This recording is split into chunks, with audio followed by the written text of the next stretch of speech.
Olá, tudo bem? Então, eu brinco falando que toda vez que você vê alguma ideia chegando no mundo corporativo, você pode saber que aquela ideia com certeza foi distorcida, romantizada e transformada em um clichê bobo que não serve para absolutamente mais nada.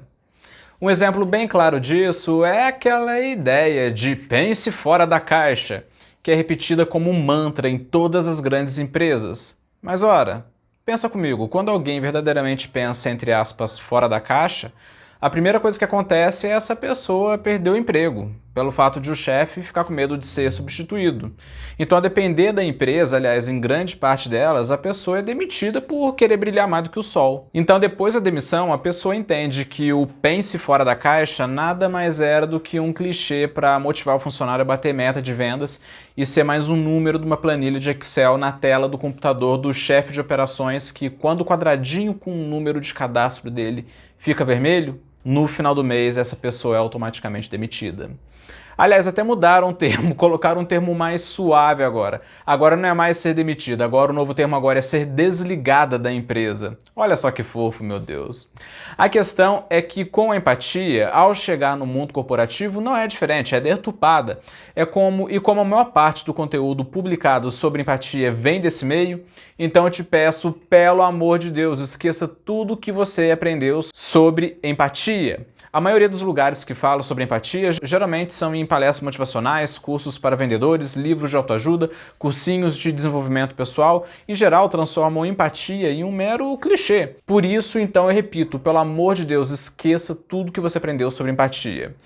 Ciente disso, então vamos ter agora uma conversa madura e realista sobre o assunto, focado no seu autoconhecimento, não na autoajuda. Então, no vídeo chamado Todos Nós Somos Monstros na Vida de Alguém, eu falei sobre a ideia de todos nós sermos narcisistas, que mesmo não sendo narcisistas profundos e patológicos, ainda somos narcisistas. Somos impulsivos e egocêntricos por natureza, sendo que entender esse vídeo é fundamental para compreender esse sobre empatia. Caso contrário, você pode estar pegando o bonde andando, beleza?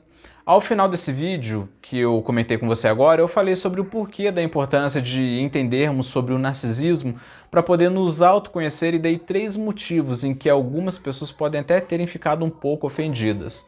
Mas o último dos 3 motivos vai ser continuado aqui nesse vídeo. Então agora, nessa nossa conversa, vamos nos focar na ideia de empatia e como desenvolver o nosso poder empático sem mimimi e longe dos jargões corporativos, usando como base as ideias de Robert Greene no livro As Leis da Natureza Humana. Bora lá? Então, a princípio eu já começo a conversa te fazendo uma pergunta. O que é empatia? Sempre quando eu faço essa pergunta, em 90% das vezes as pessoas respondem é se colocar no lugar do outro. Será que essa definição é certa? O que você acha? Então, dizer que empatia é apenas se colocar no lugar do outro é como dizer que a internet só serve para e-mails, pois a questão da empatia envolve bem mais do que isso. Mas a princípio, eu já te digo que temos empatia por natureza, mas ela está completamente atrofiada e perdida nos dias de hoje. Se você é do tipo de pessoa que, ao ouvir os outros, você fica tirando o celular do bolso para mexer, fica pensando em outras coisas, fica dando conselhos sem a pessoa pedir, fica ansioso pensando no que você vai dizer, fica falando o que faria se estivesse no lugar da pessoa, fica fazendo julgamentos morais sobre a pessoa, então eu posso afirmar que a sua empatia é baixa e que está muito mal trabalhada. Mas não fique triste, isso está acontecendo com todo mundo. O problema é que o mundo digital comprometeu muito a nossa empatia em que nos acostumamos a falar com várias pessoas ao mesmo tempo, mas ao mesmo tempo sem nenhuma profundidade e ainda com várias abas abertas no PC, fazendo 1000 coisas ao mesmo tempo, atrofiando o nosso músculo social ao ponto dele ficar fraco, sem a gente conseguir ter uma empatia minimamente decente. A questão em si é que, como em toda habilidade, a mãe dela vem por meio da qualidade da atenção. Então, por isso, se você ao ouvir o outro, você fica com 1000 pensamentos na cabeça, como um macaco pulando de galho em galho, fica tirando o celular do bolso para ler mensagem, então sim, a sua empatia tá fraca, porque a sua atenção, que é a matéria-prima dela, também é fraca ao ponto de você não conseguir ver a outra pessoa. E para piorar, a atual geração tem ficado cada vez mais individualista, olhando muito para o próprio umbigo.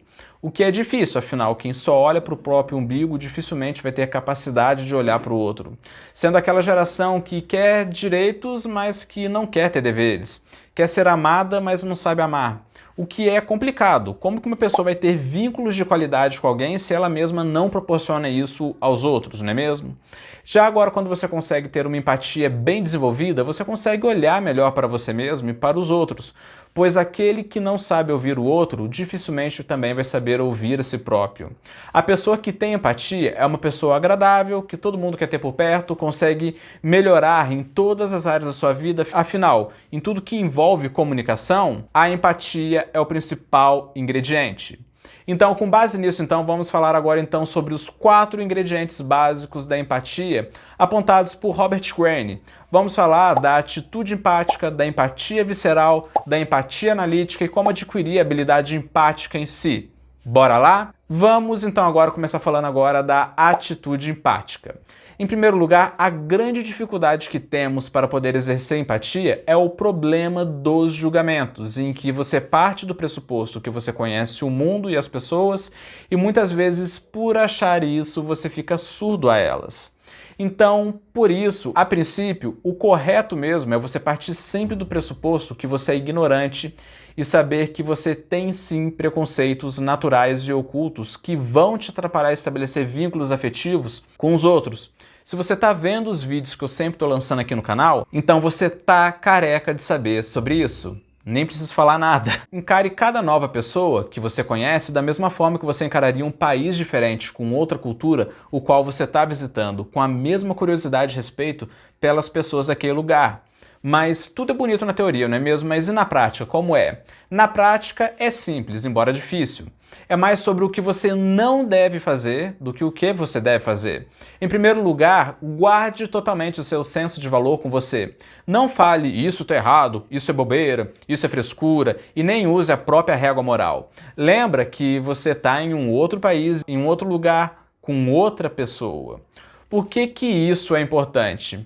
Porque isso gera censura nas pessoas. E ninguém gosta de ser censurado. Um exemplo bem claro disso é o que a gente sempre vê na interação desastrosa entre pais e filhos, que sempre é uma interação que sempre dá muito conflito. Por exemplo, o filho fala ao pai ou para a mãe sobre algo que é um problema para ele. Então o pai ou a mãe fala que aquilo é bobeira, que aquilo é frescura. E o que você acha que acontece? Então, depois disso, o filho se fecha para eles e eles não ficam mais sabendo dos problemas do filho. Afinal, esse filho não quer ser julgado novamente. Que é aquilo que chegamos naquele exemplo da unha que o Júlio Lobo dá. Uma mulher, por exemplo, quebra a unha e começa a chorar. Eu não posso chegar para ela e falar que aquilo é bobeira, que aquilo é frescura, pois para ela aquilo tem um valor que é bem diferente do meu. E a partir do momento em que eu digo a ela que aquilo é bobeira, já era, pode perder completamente a intimidade.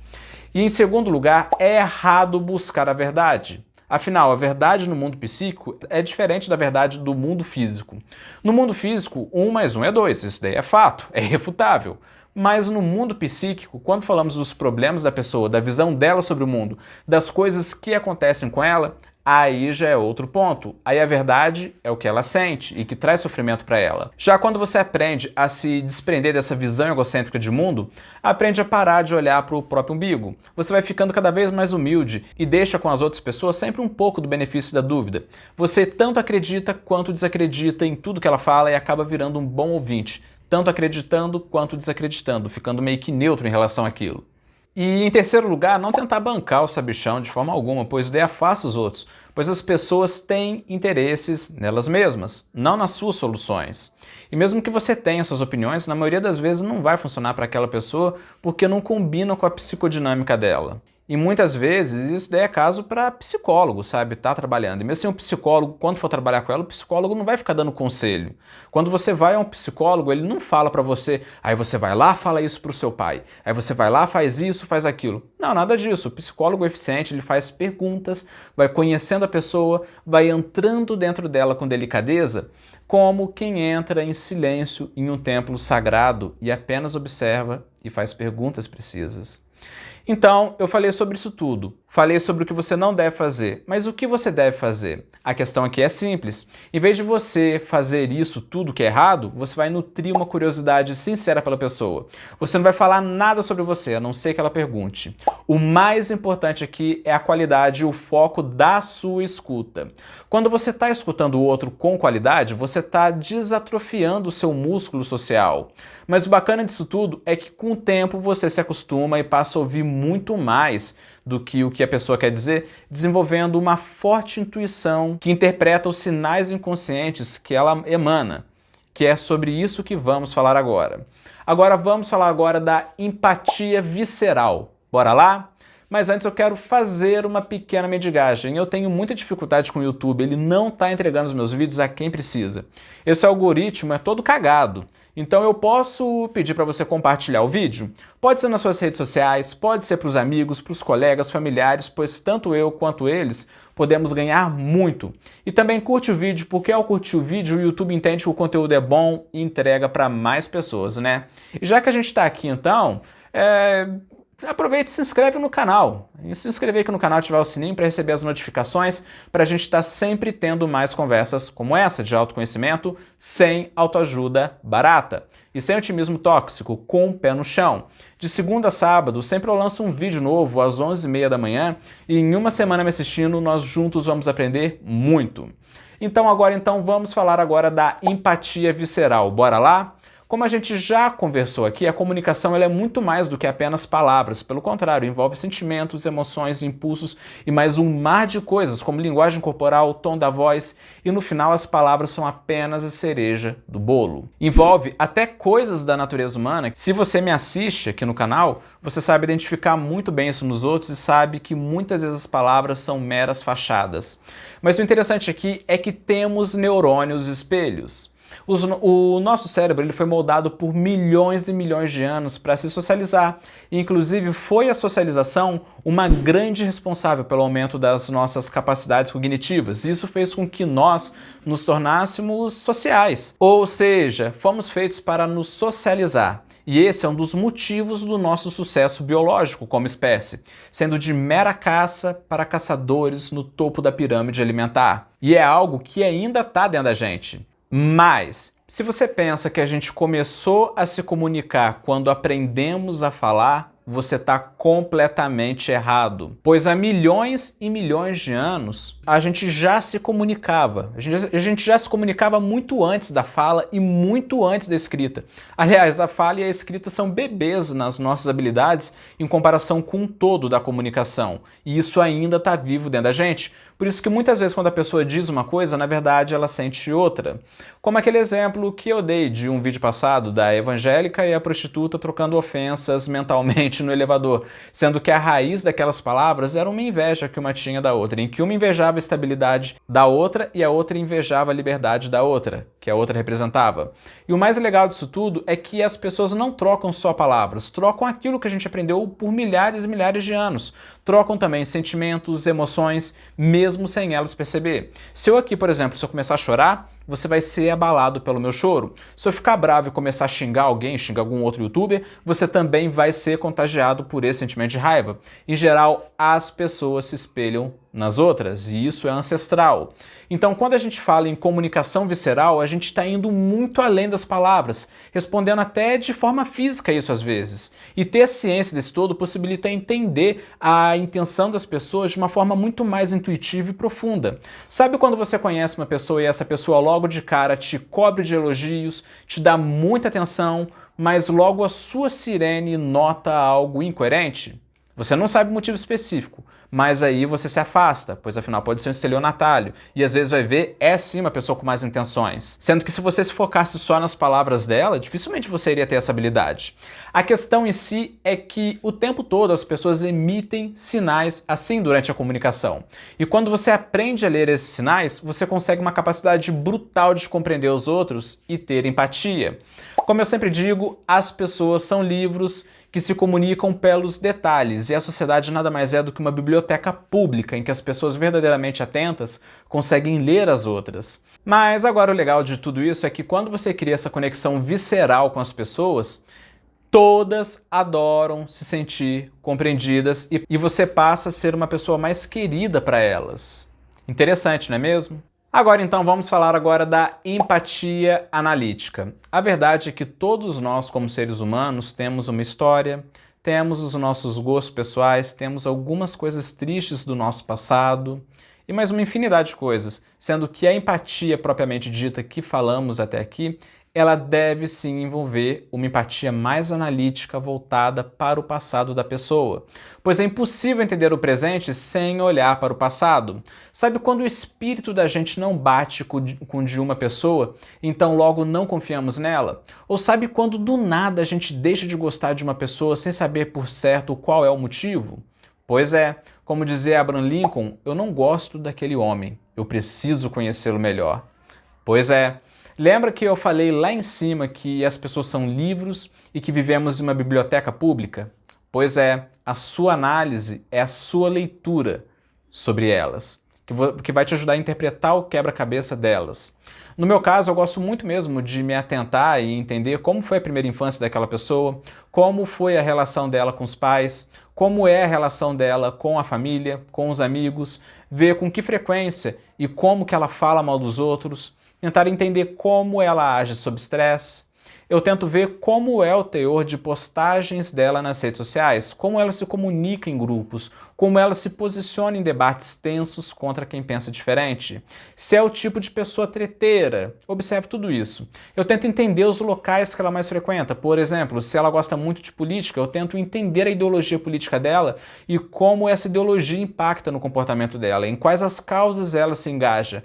Pois a depender da causa que ela se dedica, eu já vou saber melhor como estabelecer um vínculo com ela. E isso é algo que varia muito de pessoa para pessoa. E isso é muito importante para evitar conflitos desnecessários. No meu caso, por exemplo, enquanto algumas mulheres me veem como cavalheiro, outras me veem como um cavalo. Mas até aí tudo bem, afinal, pessoas diferentes vão ter percepções diferentes, mas muitas vezes dá para prever isso, entende? E isso dá para eu saber sem eu perguntar, apenas analisando a pessoa em certas ocasiões. Por exemplo, na vida afetiva, vamos supor que eu vá sair com uma moça para a gente ir num restaurante à noite, para a gente jantar. E logo no perfil do Facebook dela está escrito contra a cultura do estupro. De cara, eu já entendo que talvez não vai ser uma boa ideia eu pagar a conta dos dois, pois ela pode interpretar aquilo como uma ofensa. Entende? E nisso eu vou cavando mais no perfil dela para ver o que eu consigo descobrir sobre ela. Inclusive, Robert Greene, ele inclusive fala sobre a ideia de analisar também como que a pessoa vê as figuras de autoridade, como que ela interpreta isso. Assim dá para ver se tem alguma tendência rebelde ou submissa em determinado grau naquela pessoa. Mas o legal de tudo é que as pessoas gostam muito mesmo de falar sobre elas. E isso abre muitas oportunidades para conhecer elas. Podemos fazer várias perguntas, afinal, quem que não gosta de falar de si? E você pode aproveitar isso com o objetivo de fazer melhores análises. Mas agora então vai a pergunta então para fechar aqui com chave de ouro. Como lapidar a empatia? Aqui você tem a teoria, mas é a prática. E aí que eu já te adianto, não adianta, é só praticando mesmo, não tem atalho. Quanto mais você interagir com as pessoas, melhor você vai ficar. Mas o principal mesmo é você manter um interesse sincero pela vida da pessoa. Evitar falar sobre você, a não ser que ela pergunte, e se direcionar totalmente a ela, fazendo perguntas a ela, fazendo ela se abrir caso ela queira.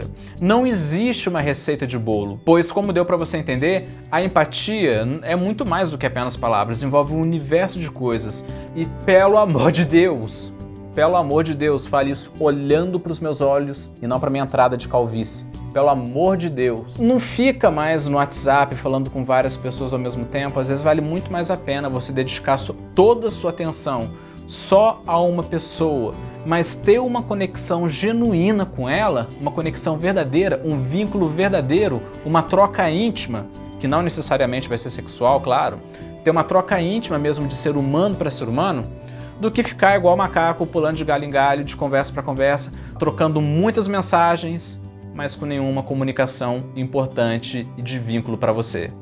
Beleza? Pois, como deu para você ver, empatia é muito mais do que apenas palavras, envolve um universo de coisas. Mas é importante você estar praticando a empatia, pois a empatia é muito mais do que apenas se conectar com o outro. É também você se conectar com você mesmo. Então, se você não é capaz de ouvir o outro, então você também não será capaz de ouvir a você mesmo e a sua voz interior. Pense nisso.